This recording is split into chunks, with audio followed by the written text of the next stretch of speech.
Hello, I've got some time tonight in between checking cameras, so let's look at another video. This week's top story. If you see a Nazi, punch a Nazi. Great advice. I'll let BJ Blazkowicz know. There might be a few Nazis left, though they're probably no threat to us, being geriatrics and all. Or do you mean neo-Nazis? Or do you mean people I don't like? The internet has been abuzz the past few weeks about this video of famed white supremacist douchebag Richard Spencer getting punched and then proceeding to cry like a baby-ass wimp boy while being interviewed about his idiotic cartoon frog pen. Yes, Richard Spencer is a douchebag. I'm glad we could agree on something. While many cheered and many more remixed the video to hits from yesterday and today, I don't know why so many people cheered over some masked thug ambushing a jerk. It seems like mob violence to me. some people took it upon themselves to write think piece after think piece about the ethics of Nazi punching. Normally this wouldn't be a noteworthy event, but social justice warriors have declared it a victory for humanity that the evil Richard Spencer was thusly defeated by the big black fist of the proletariat. While Spencer is an asshole and his views do not reflect reality, he should not be assaulted for having those views or for the label he wears.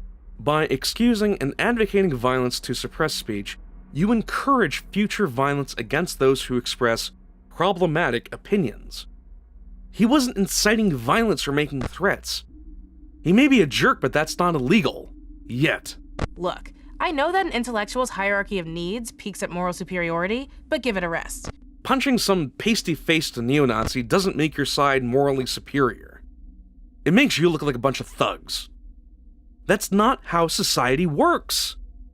We learned not to punch people we dislike in kindergarten. We learned not to attack people for their words when we were children.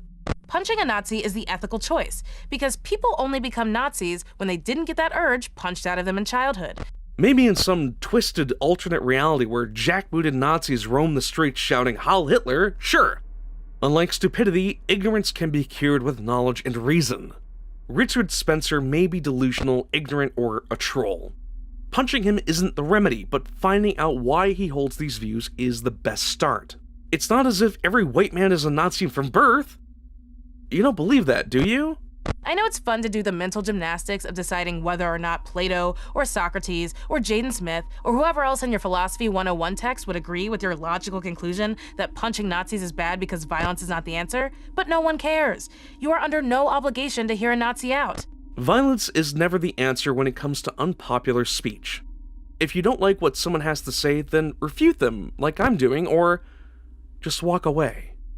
No one is holding a gun to your head and forcing you to listen to a Nazi or anyone else. You have the freedom of choice to interact, listen, or opt out and not get involved.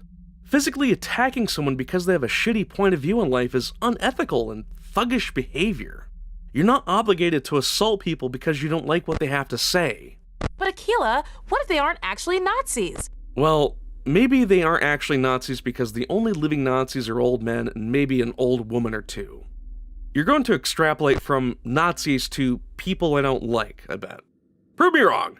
Anyone who thinks Hitler had mostly good ideas and argues that there was any silver lining to the tragic, unimaginable horrors done unto Jews during the Holocaust can catch these hands. I don't care if they think Hitler was the God Emperor himself. So long as they're not directly threatening or advocating violence, they can talk all day long. They're wrong, and it's pertinent to refute them, but using violence to silence them only drives them underground where they gather, and their views fester like a plague. Before you know it, new hatred spills forth from years of repression and ignorance. Like cockroaches, these ideas fear the light of day, and shrivel when exposed to scrutiny and refutation. Assaulting Spencer only galvanizes his supporters, and proves to them that they are fighting a righteous cause. Half the reason the Holocaust went unchecked for as long as it did was because of this lamentable desire for social loafing, where they'd rather be polite or peaceful to monsters instead of shutting them down forcefully. What the fuck are you even on about? Have you not read about the Holocaust? Did you not know that at one point Hitler and the United States were friendly? The Holocaust was the summation of years of state propaganda, demonizing the Jews and other undesirables. The Nazis were the state party. Hitler had absolute control over Germany as dictator. This is not a case of, oh, people just didn't punch enough Nazis when they were in Germany.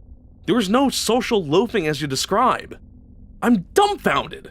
Read a book and learn yourself some history before making such a fractally wrong statement. It's not like every person in Germany in the early 1940s was a Nazi. It's just that the good people decided it wasn't worth the trouble to fight back against the fascist, racist, anti-Semitism as it gained traction in their country. No, it's not that it wasn't worth the trouble to fight back. Do you not realize that the Nazi Party had dominion over Germany before the Holocaust came to fruition? The party had secret police to disappear detractors, and the state controlled the media. Most Germans weren't even aware of what was going on until it was too late. They were blaming the Holocaust on people not doing enough to stop it, instead of looking at the issues that built up over time, demonizing the Jews, assaulting them, banning their businesses, confiscating their goods, deporting them, enslaving them, and finally, killing them en masse. Hitler was the master of propaganda and riling up people into a frenzy. And you know what? They lost the war. Well, guess what? It's not 1940 anymore. We won't sit back quietly while you Heil Hitler with your pathetic Nazi youth haircut. That's fine. No one says that you need to sit back and not say anything. That doesn't give you the right to attack a man for believing that Hitler did no wrong. You presented a black and white scenario here. Either do nothing and let the Nazis win, or punch all Nazis you see, regardless of whether they're a Nazi or not. Your violence becomes their tool. Why not do what Mel Brooks did? He single-handedly reduced the ideology to fodder for his satire movies. Remember I Hate Illinois' Nazis, anyone? Springtime for Hitler? Hitler on Ice?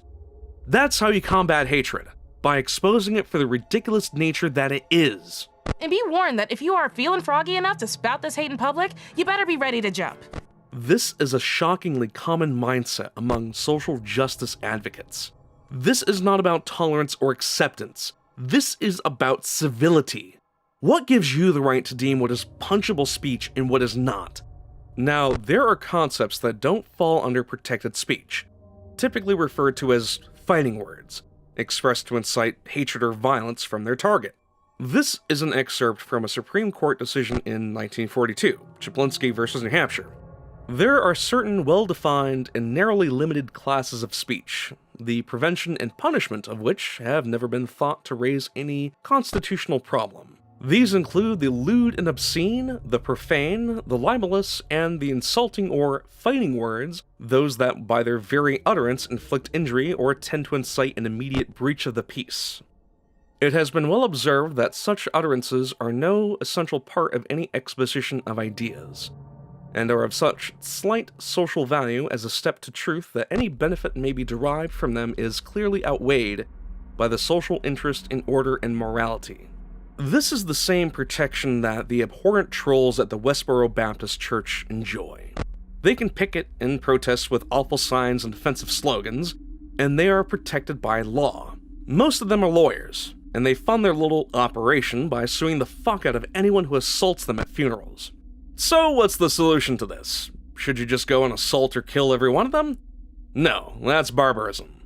Motorcycle gangs have popped up to provide a counter-protest of revving engines in support of the funeral goers.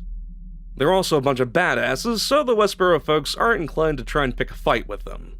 Counter hatred with reason, or in this case, the thunder of 1200 CCV twins. You rally against so-called intellectuals attempting to find some peaceful resolution to complicated problems. You cannot think of anything better than seeing a man bleeding by your hands because he thought Hitler did nothing wrong. Who's the bigger hypocrite here? Richard Spencer or you? I gotta go check.